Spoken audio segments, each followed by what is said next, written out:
Qu'est-ce que le vrai culte? C'est quoi le vrai culte? C'est quoi le vrai culte? Se tient-il samedi? Se tient-il dimanche? Ou un autre jour de la semaine? Qu'est-ce que le vrai culte? Et nous avons été tellement emportés par beaucoup de traditions, par beaucoup de coutumes humaines qui se sont éloignées du standard de la parole de Dieu. Nous ne devons pas suivre les coutumes des hommes. D'ailleurs, la religion, la première définition de la religion humaine, ce n'est qu'un paquet de coutumes, de traditions qu'on associe à Dieu. Et Dieu n'y est pas. C'est pour cela que vous avez toutes ces religions, que ce soit les religions soi-disant chrétiennes, le protestantisme, le pentecôtisme, la religion catholique romaine, la religion presbytérienne, luthérienne, etc. Ça, c'est les inventions des hommes. Et ils ont toutes sortes de cultes. Voilà, vous êtes sans doute déjà posé la question comme moi, pourquoi si les religions chrétiennes adoraient le même Christ, adoraient le même Dieu, étaient gouvernées par le même esprit, pourquoi il y a différentes façons de rendre un culte à Dieu? Les autres rendent des cultes devant des statuettes, d'autres rendent des cultes, peu importe, il y a une diversité, même dans le soi-disant christianisme, dans la soi-disant chrétienté, il y a différentes manières de rendre des cultes. La Bible nous montre comment rendre un culte à Dieu. La Bible nous montre comment nous nous assemblons, comment se déroule notre culte, c'est quoi le vrai culte. Et c'est dans le sujet d'aujourd'hui. Différentes religions, même celles qui sont hors qui n'associent pas Jésus-Christ, telles que les bouddhistes, les hindouistes, les musulmans, chacun a une manière d'aller à Dieu.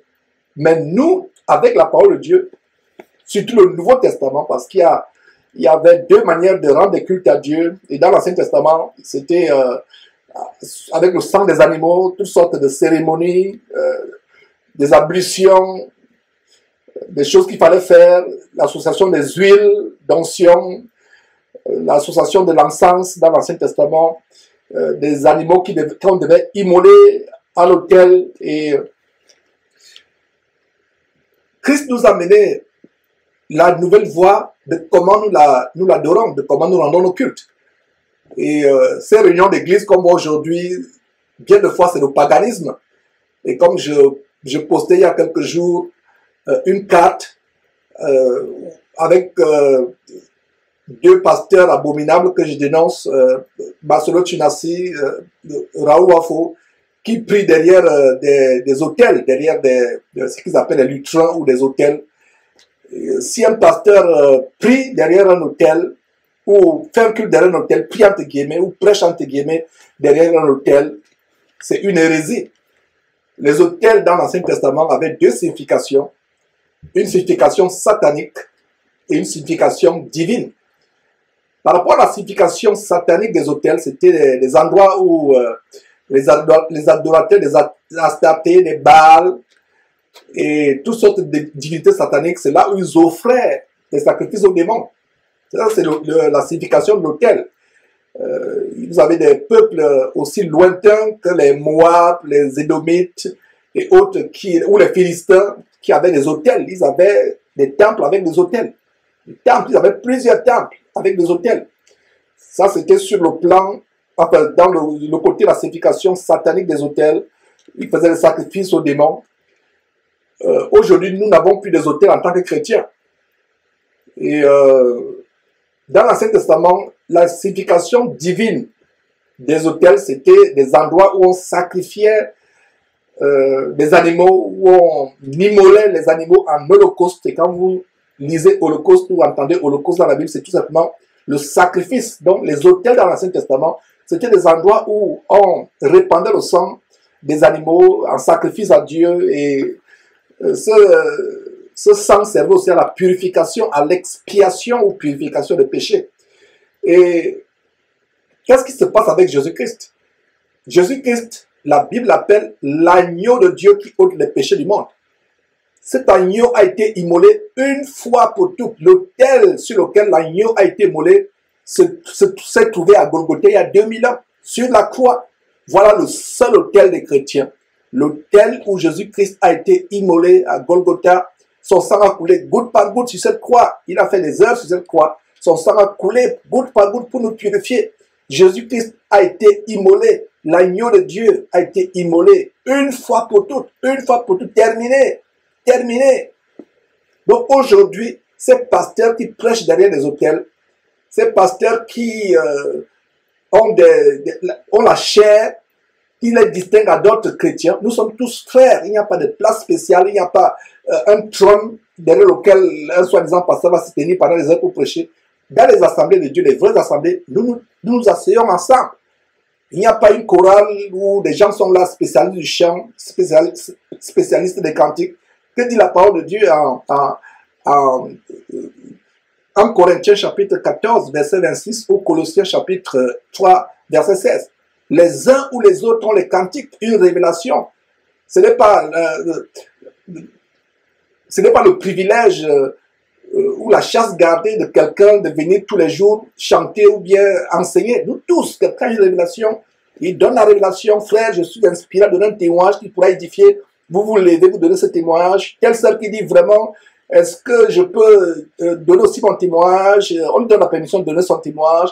Un frère qui a un enseignement, il enseigne. C'est ça la vraie réunion d'église. C'est ça la vraie réunion d'église. Et je vais vous montrer particulièrement en quoi consiste le vrai culte adressé à Dieu. Et nous allons terminer par en répondant à la question, quel est le jour précis où les chrétiens doivent se réunir? Est-ce samedi? Est-ce dimanche? Est-ce notre jour? Et la Bible nous donne la réponse spécifique sur cette question, à savoir quel jour exact les chrétiens doivent se réunir. Est-ce dimanche? Est-ce samedi que les autres appellent le sabbat? Est-ce un jour spécifique où on doit se réunir? On va répondre à cette question. Mais je reviens d'abord sur l'histoire des hôtels. Si vous voyez un soi-disant pasteur prêcher derrière un hôtel, soit il est dans l'ignorance, soit il sait ce qu'il fait la magie tout simplement. Parce que les hôtels dans l'Ancien Testament avaient une double signification. Je reprends pour ceux qui sont là à comprendre. La première signification, c'était pour les satanistes, les adorateurs de divinités démoniaques satanistes, c'était un moyen pour eux de faire de l'idolâtrie, d'offrir des sacrifices à leur divinité, à leurs démons. Maintenant, pour le peuple de Dieu Israël, l'autel, c'était un moyen d'offrir l'holocauste à Dieu, un sacrifice à Dieu. Et nous voyons qu'avec Jésus-Christ, l'agneau de Dieu qui a été immolé, il n'y a plus besoin de faire des sacrifices. Donc, un faux pasteur, ou pasteur entre guillemets, qui prêche derrière un autel, soit c'est par ignorance, soit il le fait exprès, parce que nous avons eu des témoignages comment des pasteurs ont coupé la tête des gens pour enterrer sous l'autel, là où ils prient. Et vous voyez même ces hôtels, comme c'est le cas avec Massoulou Tunassi, qui ont des pylônes bois et jacquin, de la franc-maçonnerie, des pylônes franc-maçonniques. Vous voyez Raoult et autres, il n'est pas seul. Et vous voyez, tous ils ont des logos, des choses bizarres. Et quand on a dénoncé Massoulou Tunassi, il a changé, il a mis un autre hôtel qui est tout simplement plat. Ce n'est pas un pylône, mais vous avez l'impression qu'il y a des ailes de côté et d'autres. Tout ça, soit ils savent ce qu'ils font, soit ils savent ils sont conscients de la magie, soit ils sont dans l'ignorance. Qu'ils soient dans l'ignorance, qu'ils soient conscients de ce qu'ils font, à savoir rendre culte à Satan, une chose est certaine, quelqu'un, soi-disant pasteur, qui prêche encore derrière un autel, il fait une chose, il rend un culte au démon sans s'en rendre compte, et il insulte le sacrifice de Dieu. Il insulte la croix de Christ. La croix de Christ est l'autel où Jésus-Christ a répandu son sang pompe à point. Alors, la question que je vais vous poser, vous qui êtes connectés actuellement, montrez-moi un seul verset où un disciple de Jésus-Christ, un apôtre de Jésus-Christ a prêché derrière un autel, ou a construit l'autel, a bâti l'autel. D'ailleurs, il ne bâtissait même pas de temple. Donc, notre mission ici derrière cette tempête, ma mission que Dieu m'a confiée, j'en suis conscient, je n'ai aucun doute, c'est ramener le peuple de Dieu à la simplicité des Écritures.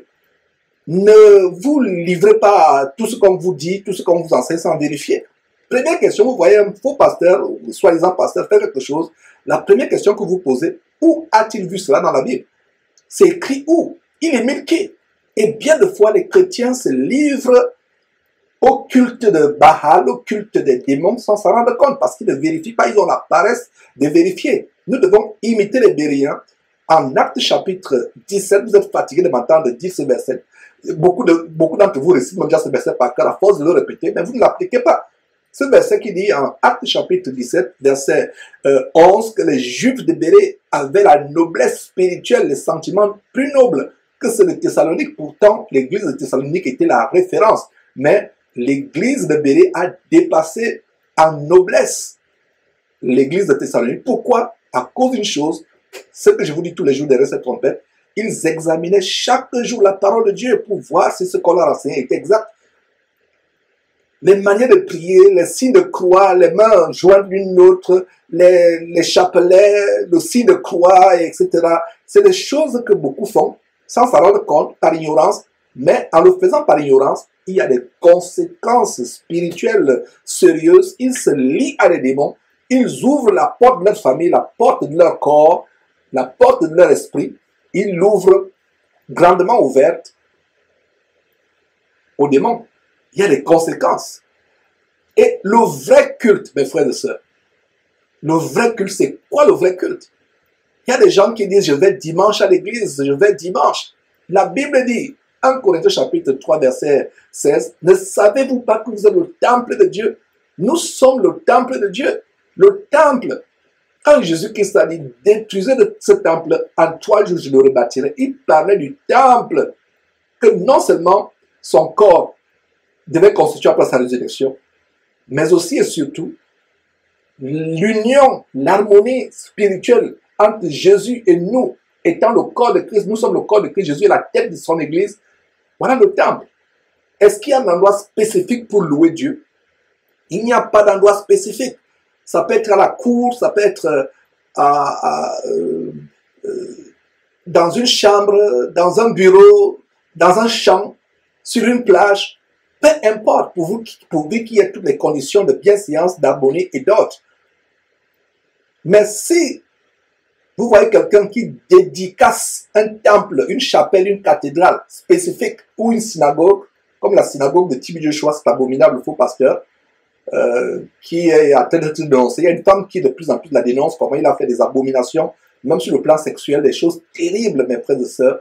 Peut-être nous reviendrons sur cela. Mais quand vous voyez les gens ayant des synagogues, ayant des temples, des bâtisses, cela n'est pas la parole de Dieu. Posez-vous la question, quel est le disciple qui a bâti un temple? Aucun. Quel est le disciple qui a bâti une cathédrale, une synagogue? Aucun, ça n'existe pas. Le seul dont l'argent a acheté le terrain, c'est celui qui a vendu Jésus-Christ.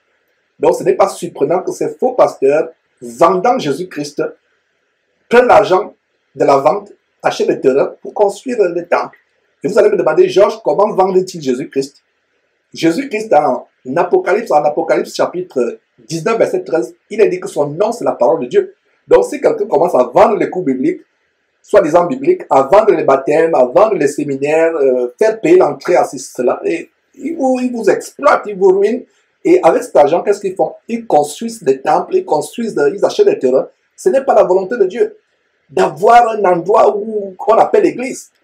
L'église telle. Et même des personnes qui, par le passé, j'ai connu des jeunes frères qui ont commencé très bien en enseignant la parole de Dieu. Je pensais être des frères qui sont sur la voie. Mais ils ont été plus tard séduits par la tentation d'avoir aussi un bâtiment où ils se réunissent dimanche. Quand vous voyez un groupe de soi-disant chrétiens, ils ont commencé, ils prient de maison en maison, après, ils commencent à avoir des pensées, des idées telles qu'achetons un terrain, achetons un bâtiment. Ils sont en train de prendre la voie de l'apostasie, la voie de la dérive. Nous devons suivre exactement ce que les disciples ont fait. Il y a des gens qui me disent, Georges, si on se multiplie, on va faire comment? Je vais pour la question. Aucun de vous aujourd'hui ne pourra avoir l'impact que Pierre et Jean ont eu en quelques jours. Le premier jour, le jour de la Pentecôte, le Saint-Esprit est descendu, le jour où l'église est inaugurée, il y a combien de personnes qui sont converties? Plus de 3000 personnes qui sont converties. Le seul jour, les personnes sont converties. Alors, ils ont construit un temple? Non. Et plus tard, qu'est-ce qui se passe? Quelques jours après, à l'occasion de la délivrance, de la guérison miraculeuse, extraordinaire de cet homme boiteux de naissance qui était âgé de près de 40 ans, qu'on plaçait à la porte du temple, ce jour encore, environ 5000 personnes sont ajoutées. Donc, en quelques semaines, des milliers et des milliers de personnes, près de 10 000 personnes. Pierre a construit un temple? Non. Tous ces gens étaient à Jérusalem. Et d'ailleurs, qu'est-ce qui s'est passé pour vous qui avez suivi la série de l'étude approfondie du livre de Actes, chapitre et verset après verset. Nous avons vu au chapitre 9, d'abord au chapitre 8, comment à cause de la persécution d'Étienne, à partir même du chapitre 7, on a vu comment à cause de la persécution d'Étienne, ils n'étaient plus agglutinés à Jérusalem, ils sont répandus dans les villes avoisinant les villages. Et c'est comme ça que c'est comme ça que Philippe se retrouve en train de prêcher à la Samarie. Et non seulement il a un grand ministère de la Samarie en quelques jours, plus tard, quand l'ange lui dit de sortir de la Samarie, d'aller vers le sud, qu'est-ce qu'il rencontre? Il rencontre un Éthiopien qui retournait de Jérusalem où il était parti pratiquer le judaïsme. Et voilà comment cet Éthiopien laisse le judaïsme pour devenir chrétien. Alors, ce que je vais vous dire, c'est que aucun disciple n'a conçu un temple. Aujourd'hui, on va vous dire, ok, habillez-vous, endimanchez-vous. Il y a des habits spéciaux que vous devez venir mettre parce que vous êtes dans la présence de Dieu. On est dans la présence de Dieu 24 heures sur 24 heures. Hein? Les enseignements tels que, on va vous dire, sœur ou frère, hein? Habillez-vous correctement. Hein? Ces pasteurs qui entraînent les sœurs à vivre dans la volupté parce qu'ils veulent remplir tout simplement, ils veulent sans que vous en rendiez compte, sœur, tu deviens un moyen de publicité. Il y a même un faux pasteur nigérian, docteur homme de feu, qui disait aux femmes de s'habiller comme des prostituées afin d'attirer les gens. C'est-à-dire quand les gens vont vous voir vous habiller avec des pantalons serrés, avec des robes moulantes, avec des bijoux flashy, les gens vont venir. On vous dit d'avoir une manière spéciale de vous habiller pour aller à Dieu. On va à Dieu tous les jours et on va voir cela. Alors, avant cela, voyons ce que c'est le vrai culte. Mes frères, je n'aime pas beaucoup parler sans vous ouvrir la parole de Dieu, mais c'était une très bonne introduction. Donc, nous allons voir ce que c'est le vrai culte. Le vrai culte. Le culte, c'est un endroit de sacrifice. C'est un endroit où nous offrons à Dieu notre corps en sacrifice, en holocauste. C'est ça le vrai culte.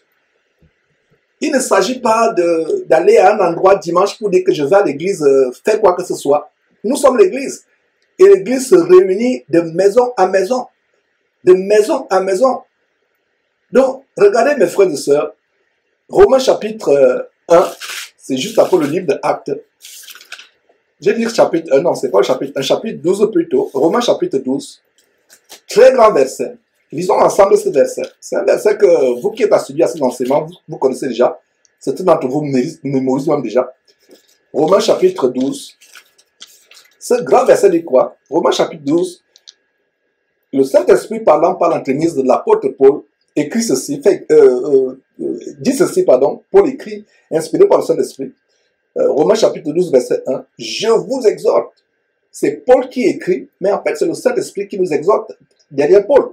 Donc, je vous exhorte, et le Saint-Esprit, Dieu, le Seigneur Jésus-Christ, nous exhorte, frères, dans les compassions de Dieu, à offrir vos corps comme un sacrifice vivant, saint, agréable à Dieu, ce qui serait de votre part un culte raisonnable.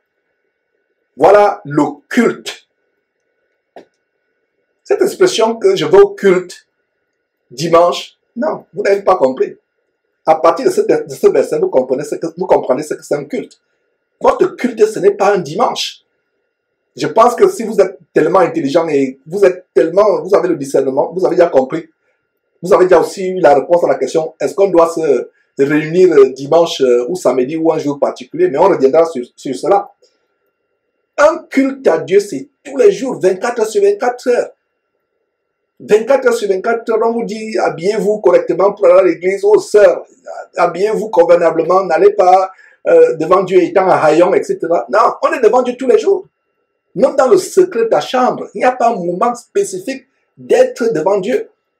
Ces chrétiens du dimanche, vous voyez ces sœurs, soi-disant, la plupart des églises c'est les sœurs en Christ surtout s'habillent comme des prostituées, vont dimanche comme des prostituées. Mais il y a même encore ces soi-disant églises où on est encore, en quelque sorte, la crainte de Dieu.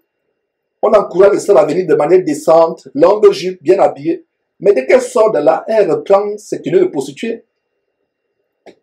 Donc vous vous habillez convenablement, vous couvrez votre corps avec les longues jupes, avec les habits décents seulement le dimanche. Le dimanche, qui vous a dit que c'est seulement le dimanche où vous louez Dieu? Qui vous a dit que c'est seulement le samedi ou le lundi? Je pense que vous avez déjà la réponse à cette question. Qui vous a dit? On vous dit habillez-vous décemment. Et si vous voyez, et il m'est arrivé moi-même, mes frères et sœurs, que ce soit par Facebook, que ce soit par les réseaux sociaux, que ce soit par physiquement, il nous est arrivé de voir une sœur qui vient dimanche à nos réunions d'église ou tout autre jour où on se réunit. Vous la voyez descendre, mais on est choqué de la voir ayant un pantalon serré, ayant des gros talons, des longs talons, pardon, pas des gros, des longs talons, ayant la peinture sur le visage, sur les paupières, sur le visage, sur les joues, sur les lèvres, ayant la peinture. On est surpris. Mes frères et sœurs, on est tellement surpris. Et elle-même, de fois, la personne se cache. Mais on l'a déjà vu. Elle se cache, elle dit, oh, ils m'ont vu. Tu te caches devant qui? Tu ne te caches pas devant les frères en Christ, tu te caches devant Dieu. Et vous voyez l'hypocrisie.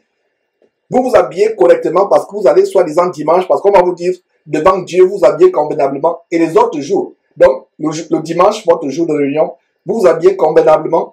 Et les autres jours, vous êtes habillé en prostituée, ou toi, frère, tu es habillé en voyou. Donc, nous devons être habillés convenablement. Si un prédicateur te dit, sœur, habille-toi seulement bien pour aller à l'église, pour ne pas tenter les gens à l'église. Mais qu'en est-il de t'habiller bien pour ne pas amener ton voisin à pécher contre Dieu et à commettre la fornication avec toi? Que dit la parole de Dieu? Si quelqu'un en Matthieu chapitre 5, l'un des premiers grands sermons du Seigneur Jésus-Christ, en Matthieu chapitre 5, je vous ai dit, si vous voulez comprendre, avoir le résumé de tout ce que Jésus a enseigné, lisez Matthieu chapitre 5, Matthieu chapitre 6 et Matthieu chapitre 7. Lisez de temps en temps, ne serait-ce qu'une fois par mois. C'est 3 chapitres. Pour avoir la crème de ce que Jésus a enseigné. Alors dans Matthieu chapitre 5, Jésus dit, si quelqu'un regarde seulement une femme pour la convoiter, cette personne qui regarde une femme pour la convoiter a déjà commis l'adultère avec cette personne dans son cœur. Donc, toi, ma soeur, qui t'habille de manière sexy, on te dit, habille-toi seulement correctement quand tu vas à l'église. Ça, c'est encore les soi-disant églises où il y a encore un peu de pudeur. Pour les autres églises, oh là là, c'est la prostitution tous les jours.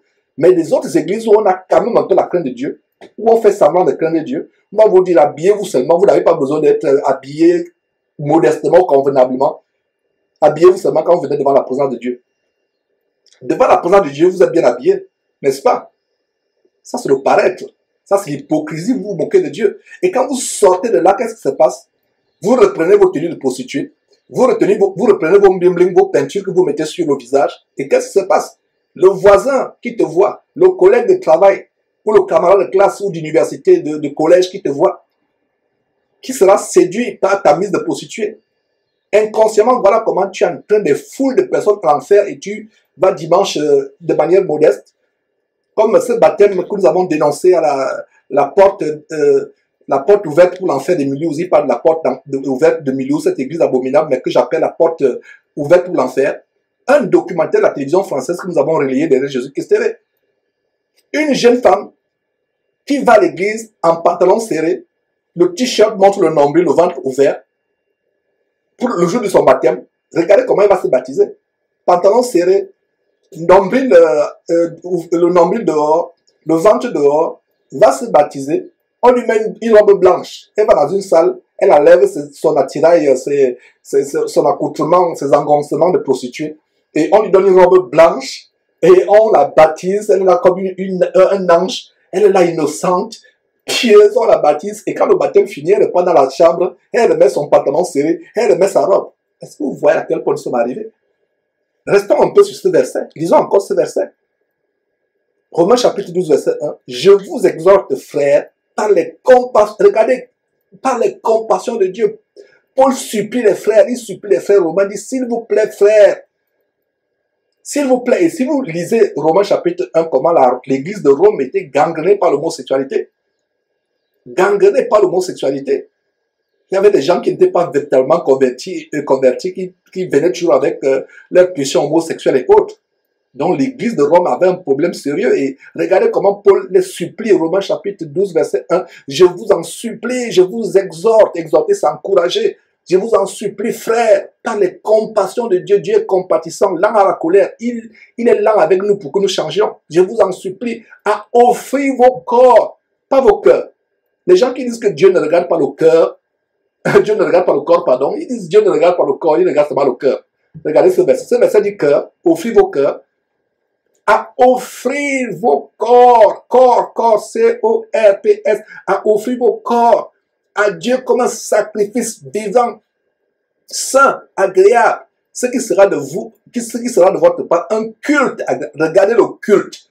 Voilà le verset au centre de cette exhortation. C'est quoi le vrai culte? Le vrai culte n'est pas dans un bâtiment. Donc cessez de dire, je vais au culte. Ton corps et toi, vous formez un culte à Dieu 24 heures sur 24 heures. Mes frères, si on peut comprendre cela, ma prière, c'est qu'on comprenne à partir d'aujourd'hui, vous ne penserez plus au culte en tant que culte. Ça, ce n'est pas un culte, ça, c'est une communion avec les frères. Chacun offrant un culte à Dieu 24 heures sur 24 heures. Quand vous vous réunissez, soit dimanche, soit samedi, soit lundi, soit mercredi, peu importe l'heure à laquelle ou le jour auquel vous vous réunissez, chacun offrant déjà un culte par un sacrifice vivant de son corps qui est vivant. Le contraire de vivant, c'est mort, c'est mort. Le contraire de saint, c'est impur, malsain. Le contraire d'agréable, c'est désagréable. Alors, tu offres à Dieu ton culte. Donc, le culte, c'est chacun de nous qui offrons un culte à Dieu 24 heures sur 24 heures. Que ce soit en présence des frères ou à l'absence des frères, parce que Dieu nous voit. N'oubliez pas ce que Jésus dit en Matthieu chapitre 28, vers la fin. Je serai avec vous tous les jours de votre vie. Tous les jours. Il n'y a pas un seul jour où Jésus n'est pas avec ses vrais élus, ses vrais petits frères et sœurs.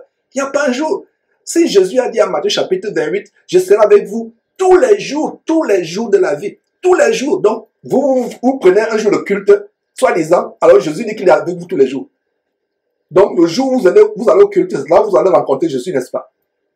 Et les autres jours, il n'y a pas Jésus dans votre vie. C'est pour ça que vous pouvez aller avec les prostituées, aller boire dans les bars, vous habiller comme les prostituées, écouter les musiques mondaines, parce que les 6 jours de la semaine, Jésus n'est pas avec vous et il est seulement avec vous le jour du culte pendant 3 heures à 9 heures du matin ou peu importe l'heure où vous vous réunissez dimanche ou samedi. C'est ça? Non! Jésus a dit, il sera avec vous tous les jours. Rien que cela, Jésus est avec nous tous les jours. Et un mystère sur lequel nous reviendrons, mes frères et sœurs, Christ en nous, l'espérance de la gloire. Christ en nous, l'espérance de la gloire. Christ est en nous 24 heures sur 24 heures. Si du moins vous avez reçu la puissance du Saint-Esprit, parce que toute personne qui a reçu la puissance du Saint-Esprit a reçu quoi? Christ en lui. Tu as Christ en toi 24 heures sur 24 heures. Lui-même, il a promis que je serai avec vous tous les jours. Donc, il n'y a pas de jour spécifique où tu dis non, il y a un jour où je m'habille bien, je m'habille décemment, je m'habille de manière modeste et les 6 autres jours, je suis comme une prostituée. Ou je suis comme un voyou. Ou je me comporte comme une prostituée ou comme un voyou les 6 jours. Mais il y a un jour où ça, c'est la plus grande hypocrisie. Et ça me fait mal de voir cette hypocrisie, même parmi les frères et sœurs en Christ. Même parmi nous, ça me fait mal de voir cette hypocrisie. Cette hypocrisie ne doit pas avoir lieu parmi nous. Ne doit pas avoir lieu parmi nous, mes frères et sœurs. Et il n'y a pas de jour pour les communions avec Dieu. C'est tous les jours. Chacun offre un culte à Dieu. Regardez, je vous exhorte, frères, par les compassions de Dieu, à offrir vos corps comme un sacrifice. C'est faux par celles qui vous disent, amène les sacrifices d'argent. Tu as telle maladie, tu as besoin de délivrance, fais un sacrifice. Donne une enveloppe. Que font-ils du sacrifice de Jésus-Christ? Le sacrifice de Jésus-Christ a coûté quoi qui? Rien. Si Dieu pouvait faire payer le sacrifice de Jésus-Christ à quelqu'un, tout l'argent de la terre, tous les trésors, tous les minéraux, le cobalt, l'or, le manganèse, l'uranium, le diamant, tout ça on creuse. Ça ne suffirait pas à nous donner ne serait-ce que 1 pour milliard, 1 pour 1 milliard, 1 milliardième de ce que Jésus a accompli pour nous sur la croix. Tout l'argent de la terre, tous les trésors, les diamants, l'or de la terre ne peuvent pas acheter ne serait-ce qu'une petite goutte microscopique du sang de Jésus-Christ. Comprenez cela? On va vous dire, faites un sacrifice. Avant de te guérir, avant de résoudre ton problème, ma soeur, tisse une alliance avec ton pasteur. Donne une enveloppe. Une alliance, c'est lui qui est mort sur la croix pour vous. Pour qui il y ait une alliance? Jésus qui est mort sur la croix a demandé qui, quoi, qui? Pour faire une alliance. Faire un sacrifice. Donc, les gens qui me posent la question, Georges, comment on fait un sacrifice?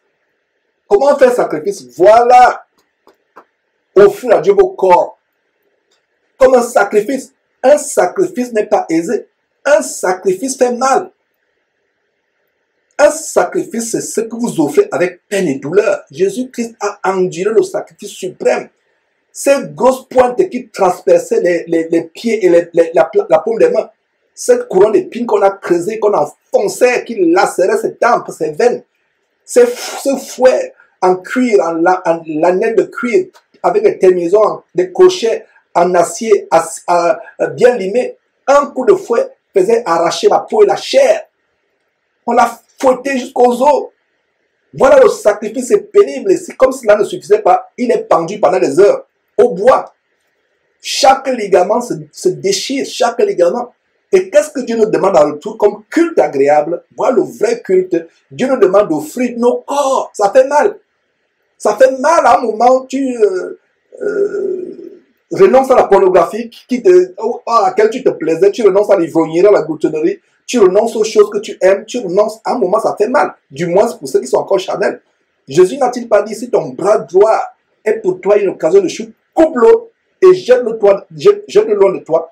Parce qu'il est préférable pour toi d'entrer étant manchot dans le royaume des cieux où il n'y aura pas de manchot que d'être jeté avec toutes tes deux mains dans le lac de feu et de soufre, l'enfer qui ne s'éteindra point. Mieux vaut pour toi entrer étant borgne, ayant un seul œil dans le royaume de Dieu, il n'y aura pas de borgne, que d'être jeté tout entier avec les deux yeux dans le lac de feu et de soufre qui ne s'éteindra jamais. Alors, un sacrifice fait mal. Voilà le culte. C'est quoi le vrai culte? J'ai répondu à la question. Voilà le vrai culte. Voilà le vrai culte. C'est quoi le vrai culte? Voilà le vrai culte. Il ne s'agit pas d'aller chaque dimanche, je vais au culte. Commençons à bien parler chrétien. Commençons à bien parler. À partir d'aujourd'hui, quand vous parlez culte, vous pensez à un culte. Voilà, ça commence par vous. Le reste, c'est une communion avec les frères. Et ça se tient où? De maison à maison, le meilleur endroit. Parce que quand c'est dans un temple, dans une église, une maison que vous avez, un bâtiment que vous avez loué, que vous avez acheté, les gens font semblant. Il y a des fois dimanche, quand on se réunit, ceux qui se réunissent avec nous, ils peuvent venir me trouver en babouche. Il n'y a même pas d'heure. Quand on dit dimanche, c'est vrai qu'on commence peut-être à 11 h, mais il n'y a pas vraiment d'heure fixe. Nous devons passer du temps ensemble. On se connaît, je suis avec mes enfants, je suis avec mon épouse, les gens viennent, si c'est chez moi que ça va se passer. Et d'ailleurs, les réunions d'église de maison, c'est rotatif. Ce n'est pas l'endroit. Alors, si vous vous réunissez seulement dans un endroit précis, et un bâtiment que vous avez loué, et vous louez ce bâtiment, et qu'est-ce qui se passe? On s'endimanche bien, les enfants paraissent se comporter, avoir des bonnes manières, mais c'est le paraître. Parce que vous êtes endimanché, etc. Mais quand ça se tient dans les maisons, vous savez comment sont les enfants du frère ou de la sœur. Vous savez comment le frère se comporte avec comment le frère se comporte avec sa femme. Vous savez comment la sœur se comporte avec son mari. Vous savez tout. Comme cette histoire que je vous ai rencontré, un frère qui était tellement impressionné par les enfants, les filles du pasteur, bien se comportant avec beaucoup de manières, bien habillé, très calme, etc. Mais le premier jour où il a mis pied à la maison du pasteur, le pasteur lui dit, est-ce que ça te dirait, on t'offre à manger chez nous, etc. Est-ce que ça te dirait de venir passer un peu de temps, se connaître davantage? Dès qu'il arrive, il a été choqué. Ces filles qu'il croyait être des filles décentes, dès qu'elles arrivent à la maison, elles allument la télévision, elles commencent à se déhancher. Il y avait leur série qui passait avec les musiques infâmes des chanteuses américaines comme Beyoncé et Rihanna. Elles sont mis à se déhancher. Il était choqué. Il n'a rien dit à personne, mais il est parti là étant choqué. Imaginez-vous que c'est un nouveau converti, mais sa foi sera détruite. Il est parti là étant choqué. Donc ces enfants que je voyais, je pensais être calme. Or, quand vous réunissez de maison en maison, on ne peut pas vous cacher. Même à travers votre discernement, Vous allez savoir s'il y a l'entente entre l'homme de Dieu et sa femme. Vous allez discerner comment les enfants se comportent. Vous ne pouvez pas vous tromper. Et c'est relax. Il n'y a pas de vêtements spéciaux. Mes frères, il n'y a pas de vêtements spéciaux. Il n'y a pas de tenue spéciale. Comme ça, ces églises-là, de forme, c'est la concurrence des habits. Si vous n'avez pas les habits, si vous n'avez que les rayons dans votre placard, vous ne pourrez pas aller à ICC. Ce sera la honte. Il faut peut-être que vous alliez voler les habits de votre sœur ou, je ne sais pas, prêter les habits pour aller à ICC dimanche. Si vous avez les rayons, vous n'entraînez pas.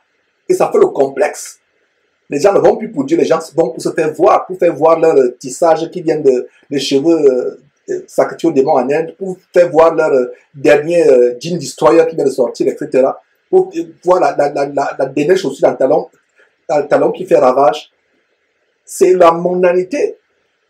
Il y a même une sœur qui témoigne ici à Houston que quand elle se rendait, étant mondaine à l'époque, ne sachant pas ce que c'est le culte véritable, cette sœur aujourd'hui connaît ce que c'est le culte véritable. Elle se rendait là-bas à une des dénominations et elle faisait exprès pour arriver en retard. Elle se perchait sur les talons comme un échassier qui est perché, je ne sais pas, comme un héron. Elle se perchait sur les talons, elle-même parfum, et elle avait un plaisir vraiment terrible quand les gens se retournaient pour la regarder. Et ça lui faisait plaisir, elle venait exprès. Elle a témoigné cela, qu'elle venait exprès en retard pour que les gens sentent son parfum. Quand elle part comme ça, les gens se retournent. Or, c'était quoi? Sans s'en rendre compte, elle était un agent de Satan sans s'en rendre compte. Aujourd'hui, elle est convertie, elle est modeste, elle est pieuse, mais combien de personnes elle a entraîné à en faire? Combien de personnes ont fait l'adultère avec elle selon la définition de l'adultère que je viens de vous partager en Matthieu chapitre 5 venant de Jésus-Christ? Que si un homme te regarde seulement toi seul, pour te convoiter dans son cœur, il a déjà commis l'adultère avec toi. Même toi, tu ne sais même pas qu'il a commis l'adultère, il a déjà commis l'adultère.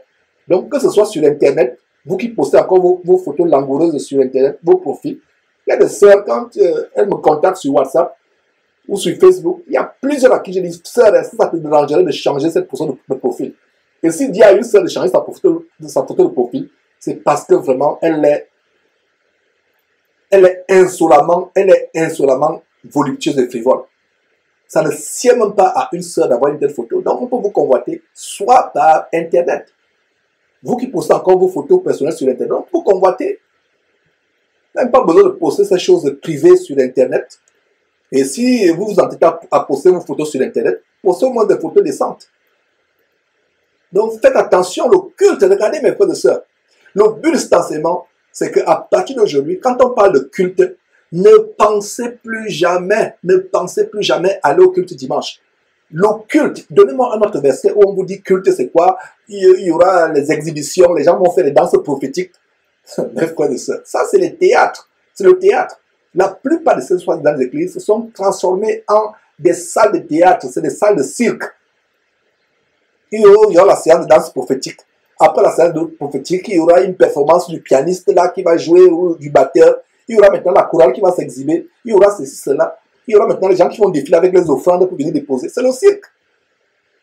Ça, ce n'est pas le culte. Donc, à partir d'aujourd'hui, cet enseignement aura atteint son objectif. Si toi qui le suis, tu réalises qu'à partir d'aujourd'hui, quand tu entends culte, c'est toi, c'est ton corps.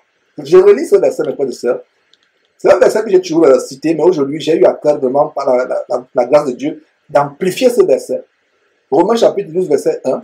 Je vous exhorte, frères, par les compassions de Dieu, à offrir vos corps comme un sacrifice vivant. Le contraire de vivant, c'est mort. Comme un sacrifice saint. Le contraire de saint, c'est pollué, impur, malsain.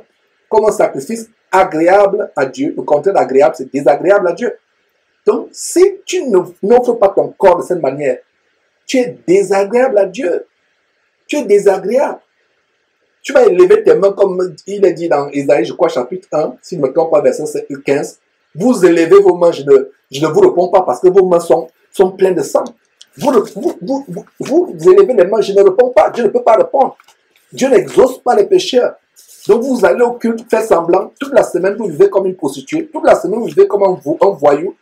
Vous êtes débauché toute la semaine.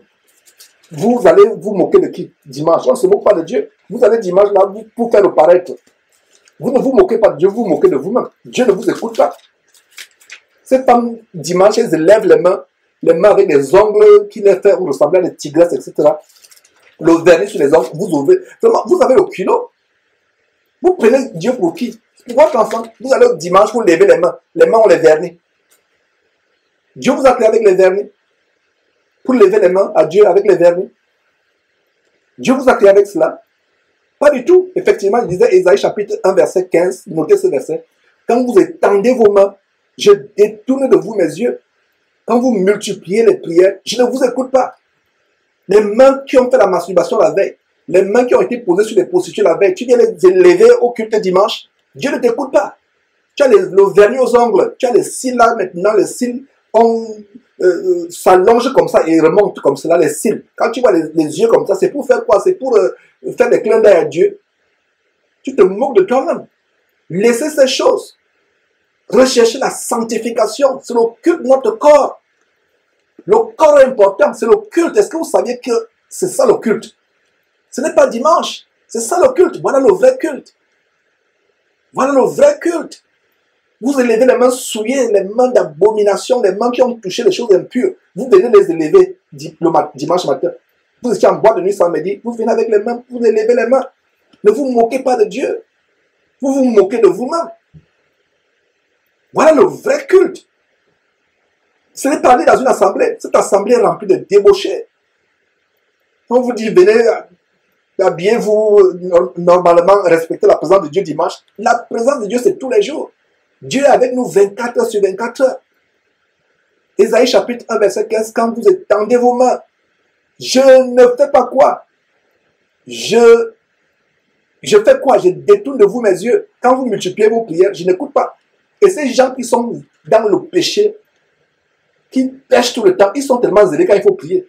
Vous voyez cette sœur-là, elle a la mise d'une prostituée, vous la voyez, quand elle ferme ses yeux, elle est là, elle est en train de chanter les mains élevées vers Dieu. Vous pensez que c'est un ange, mais ce n'est même pas un ange, peut-être c'est un ange déchu, parce que c'est quoi? Vous voyez les ongles comme une tigresse avec des couleurs multicolores, avec la peinture sur les ongles. Dieu vous a créé avec la peinture sur les ongles. C'est même une insulte. Le culte agréable, mes frères, c'est votre corps qui est saint, qui est pur. Dieu ne nous a pas créé avec ces choses. Vous insultez Dieu. Votre corps dégage le mensonge, les faux cheveux sur la tête. Vous dites que vous priez Dieu. Et pire encore, si vous refusez même de vous voiler. Il y a des sœurs qui disent, ah, moi je ne me voile pas parce que ma chevelure c'est un voile. Ta chevelure c'est un voile. Tu as même la chevelure sur la tête. Tu as la chevelure en plastique, en nylon sur la tête. Tu as la chevelure qui vient de l'Inde. Qu'on sacrifie aux démons, aux cadavres. Tu as même la chevelure de cadavre, tu as la mort sur la tête. Et comme ça ne suffisait pas, tu ne te vois même pas. Donc tu es doublement nu. Nu parce que tu ne mets pas le voile sur la tête. Nu parce que les cheveux qui sont sur la tête ne sont pas tes cheveux. C'est le plastique ou le nylon. Ou le caoutchouc, ou je ne sais pas quoi, ou peu importe, ou les cheveux qui viennent de l'Inde. Qui viennent des cadavres ou des cheveux sacrifiés aux idoles, aux démons en Inde. Je dois dire ces choses avec toute la sévérité afin que vous compreniez ce que c'est le culte. Le culte, ce n'est pas dimanche. Je vais au culte.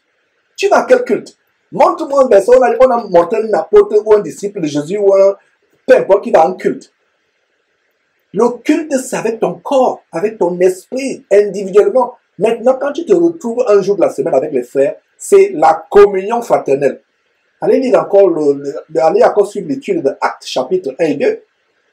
Même les premiers chapitres de Actes chapitre 1 jusqu'à 5, la communion, il persévérait la communion. Donc, vos réunions d'église là, ça s'appelle communion. Parce que nous sommes l'église. Le culte, c'est au niveau personnel. Il n'y a aucun verset dans la Bible où on parle de culte comme étant une réunion d'église. Montrez-moi ce verset, je vais croire. Montrez-moi un verset où il est dit que les chrétiens se réunissent et on appelle ça culte. Non, ça n'existe pas. Ce verset parle de culte de ton corps. Voilà ce qui sera de vous, mes frères, s'il vous plaît, disons encore ce verset. Romains chapitre 12, verset 1. Je vous exhorte donc, frères, par les compassions de Dieu, à offrir vos corps comme un sacrifice, comme un vivant. Le contraire vivant, c'est mort. Donc, beaucoup de chrétiens vont à Dieu et avec des sacrifices morts. Deux, saints. Le contraire de saint, c'est malsain, pollué, corrompu, sale, dégueulasse, agréable à Dieu. Et quand ce n'est pas agréable à Dieu, c'est désagréable à Dieu. Et c'est ainsi que Ésaïe chapitre 1, verset 15 se réalise. Vous priez pendant des années, vous voulez ce mari ou cette femme, vous voulez cet enfant, vous voulez ce travail. Vous n'avez pas. Dieu ne vous écoute pas. Enlève d'abord ces faux ongles qui sont sur ces faux ongles que tu as placés qui te font ressembler à une tigresse. Enlève ces faux cheveux qui sont sur ta tête. Sois modeste. Enlève, débarrasse-toi de ces attirails de prostituées ou de voyous. Et Dieu va commencer à répondre à tes prières parce qu'il voit comment tu te repens.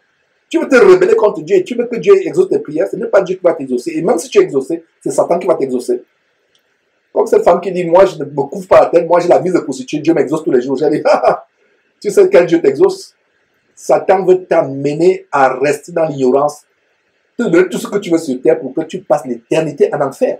Donc regardez, c'est ça le culte. J'espère qu'on a compris mes frères et qu'on peut évoluer. Voilà le culte, il n'y a pas un autre culte. Voilà le culte, mes frères et sœurs.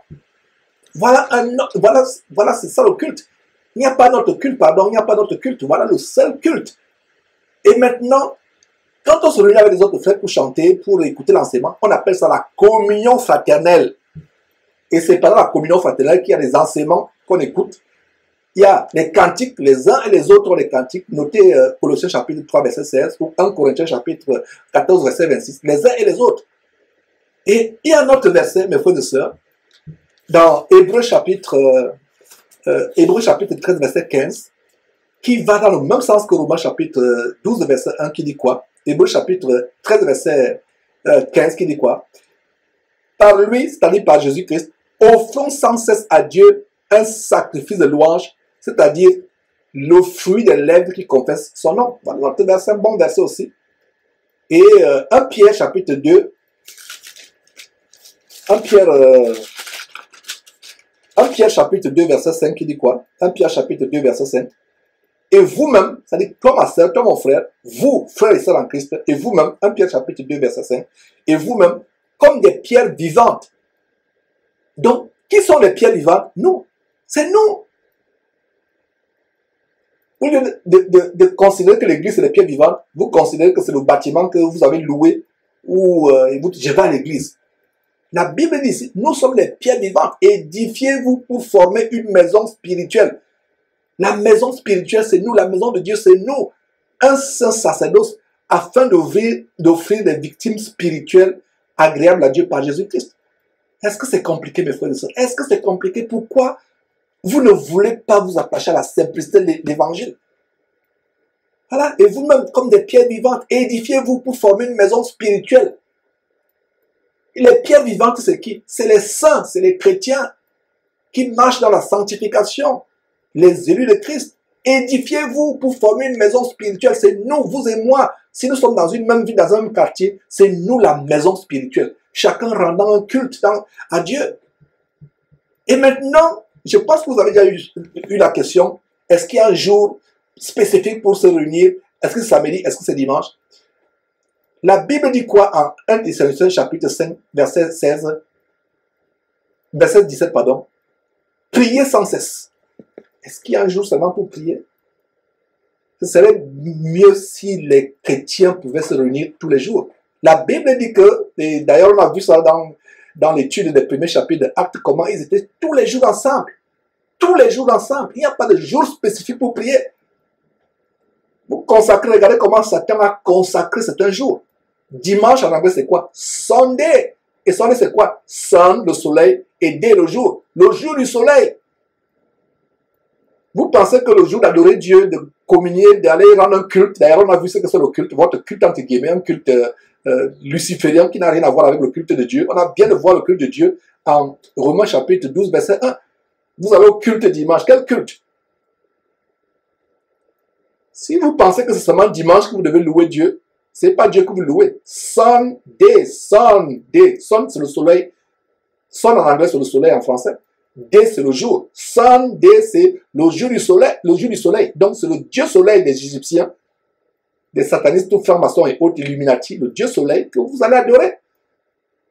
Et c'est samedi, comme l'abomination adventiste créée par cette femme abominable, Ellen White, alors que la Bible ne peut pas interdire à la femme d'enseigner. Elle a écrit des livres qui sont au même niveau que la Bible chez les adventistes. Quelle apostasie! Et ils ont prévu que le seul jour où il faut se réunir, c'est samedi. Samedi, Jésus-Christ est notre sabbat. On n'a plus de sabbat, on n'a plus de samedi. Et Saturday, en anglais, Saturday, c'est le jour de Saturne. Saturne, c'est pour ça qu'il y a les messes noires le samedi. Black Sabbath, le sabbat noir. Les satanistes savent de quoi je parle. Si un sataniste là qui par hasard est en train de suivre, il va dire ce gars c'est de quoi il parle.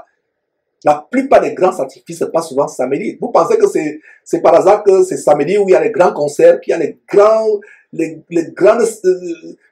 spectacles samedi. Vous pensez que c'est par hasard? Le spectacle peut avoir lieu vendredi. Vous allez me dire c'est parce que les gens ne travaillent pas dimanche le lendemain. Mais les gens ne travaillent pas aussi samedi. Pourquoi les spectacles ne se passent pas souvent vendredi soir? Ils attendent samedi les grands spectacles, les grands concerts, les grands matchs de football. C'est souvent samedi. C'est là où il y a les messes noires, Black Sabbath. Black Sabbath, le sabbat noir. Saturday, c'est Saturne. Et Saturne, c'est Satan dans le domaine spirituel. Saturne représente Satan. Donc, il y a le Dieu Soleil, qui est une divinité satanique, dimanche, Sunday, et samedi, il y a Saturday, Saturday, le jour de Saturne ou Satan dans les sciences occultes ésotériques. Donc, il n'y a pas de jour. N'ayez pas. Nous, à Houston, on se réunit le jour où tout le monde est libre. Ce n'est pas parce que le dimanche, c'est le jour où on va... Non. Quand c'est un jour férié, on peut se réunir, on va se réunir. Et c'est la volonté de Dieu qu'on se réunisse tous les jours. Mais malheureusement, dans des pays où les gens sont tellement occupés comme aux États-Unis, et peut-être en Europe aussi, ce n'est pas le cas en Europe, mais aux États-Unis, les gens sont occupés. Les gens sont occupés, les gens ont des horaires, des emplois de temps divergents. Donc, si on se réunit samedi ou dimanche, ce n'est pas parce qu'on a choisi un jour spécifique. Que dit la parole de Dieu? Priez sans cesse. Priez sans cesse. Et que dit Éphésiens chapitre 6? Éphésiens chapitre 6 donne encore une autre... encore plus loin, Éphésiens chapitre 6, verset 18 dit, faites en tout temps par l'esprit, toutes sortes de prières et de supplications, veillez à cela avec une entière persévérance et priez pour tous les saints. Donc, Éphésiens 6, 18, faites en tout temps par l'esprit. Tout le temps. Dimanche c'est bon. Non. Samedi seulement. Non. En tout temps. Donc, les frères et sœurs, normalement, l'idéal, c'est que les frères et sœurs se réunissent presque tous les jours, si c'est possible. Et en commençant par mari et femme et les enfants, tous les jours vous vous réunissez, c'est l'idéal. Il y a des gens qui disent, Georges, je n'ai pas une église. Je demande à la sœur, tu me dis que tu n'as pas une église, tu es marié? Oui. Le marié chrétien comme toi? Oui. Il est affermi dans la foi? Oui, mais nous voulons une église. Ils n'ont pas encore compris. Nous voulons aller à un culte, nous voulons un lieu de culte. À partir d'aujourd'hui, comprenez que le culte, c'est vous qui le rendez avec le sacrifice de votre corps, un sacrifice comment? Saint, agréable, vivant. Ce sera un culte raisonnable. Le contraire de raisonnable, c'est déraisonnable. Donc, voilà le vrai culte. Regardez, Éphésiens chapitre 6, verset 18, faites en tout temps par l'esprit toutes sortes de prières. Donc, vous êtes deux, mari et femme. Chacun de vous, faisant son culte, étant conscient de ce que c'est le culte, quand vous réunissez, c'est la réunion. Maintenant, si les frères peuvent s'ajouter, c'est bien. Quand j'enseigne ces choses, je ne dis pas que l'assemblée des sœurs n'est pas importante. Ne me comprenez pas mal. Mais aujourd'hui, c'est difficile de trouver les vrais frères et sœurs. Vous allez vous communier avec les frères, ça nous est arrivé, des frères qui viennent se communier avec nous, mais ils viennent avec leur doctrine. Ils ne sont pas prêts à se débarrasser des toiles d'araignée doctrinales qu'ils ont amenées de leur camp de concentration, qu'ils appellent les églises. Ils ne veulent pas se débarrasser. Comment vous pouvez communier avec quelqu'un qui va se dire, mais frère, attends, moi je vais d'abord allumer ma bougie. Chez les catholiques, c'est ce que nous faisons.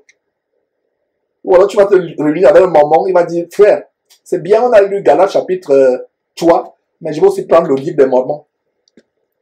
Non, nous nous réunissons ayant la même doctrine que le Seigneur Jésus nous a donné, mes frères et sœurs. Donc, je pense que j'ai répondu à la question, qu'est-ce que le vrai culte?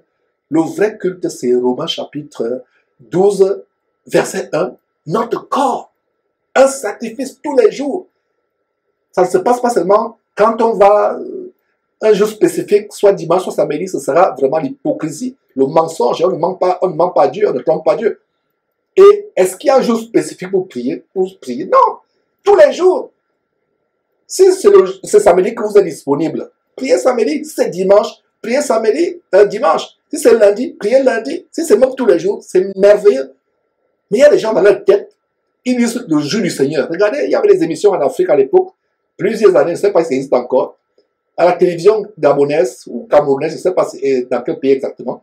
Je voyais souvent, étant petit, du moins beaucoup plus jeune encore, je voyais une émission spéciale, le jour du Seigneur.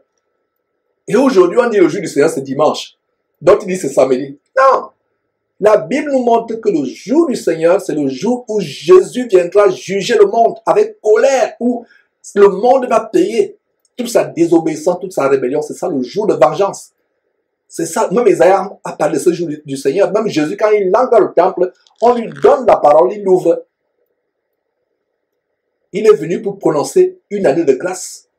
Il s'est limité de parler plus loin parce que c'est Isaïe qui va plus loin en disant qu'il y aura un jour du Seigneur. Le jour de la grande rétribution, le jour de colère, un jour terrifiant.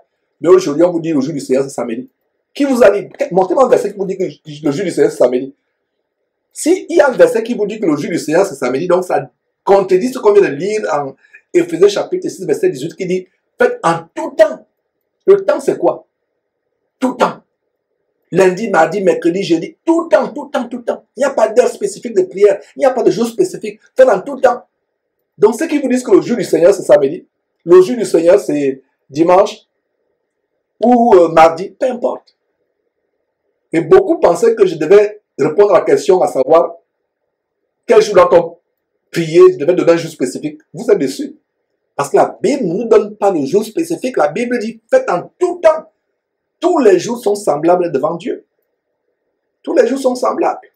Mes frères et sœurs, j'espère que vous avez été bénis par cette exhortation sur le culte. Et ma prière est que toute personne qui a suivi cette vidéo, à partir d'aujourd'hui, ne dira plus que je vais au culte.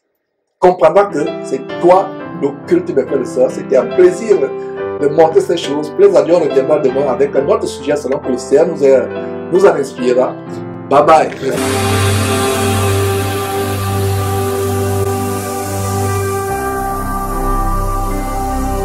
Jésus-Christ TV,